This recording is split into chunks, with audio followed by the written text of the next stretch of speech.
Hi friends, आज करी कलरा पत्र बरा। देखंतु मु घर चारिपटे एमिति किछि कलरा मंजी बुणी देइथिली तो बढ़िया कलरा गछ सब हो जाइछि। पूरा वर्षा हबार कहळ कहळ पत्र होइछि।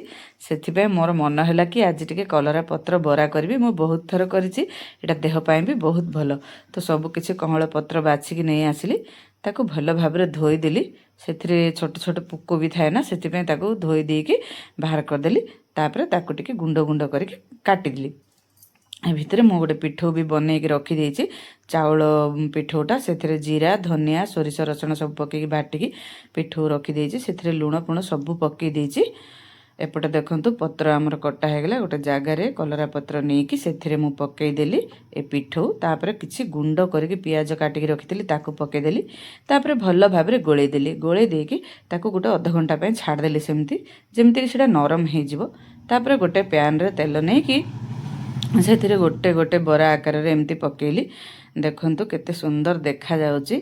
आ जो मानको पिता खाइबा पय पसंद नथिबो एमिति करिकी खांतु, बहुत टेस्टी भी लागे आ देह पय भी बहुत भलो। एमिति तो मु करिकी खाए सब बेले, सेथि पय भाबिली भिडियोटी आपण मानक पाखरे शेयर कर देबी। देखंतु सांग माने केते सुंदर हेइची हमर कलरा पत्र बरा। एमिति करिकी थरे प्लीज खाइबे समस्ते, बहुत टेस्टी लागे। आ भिडियोटी भलो लागिले लाइक कमेंट शेयर करबा को जमा भूलिबेनी। रहिली फ्रेंड्स, बाय बाय।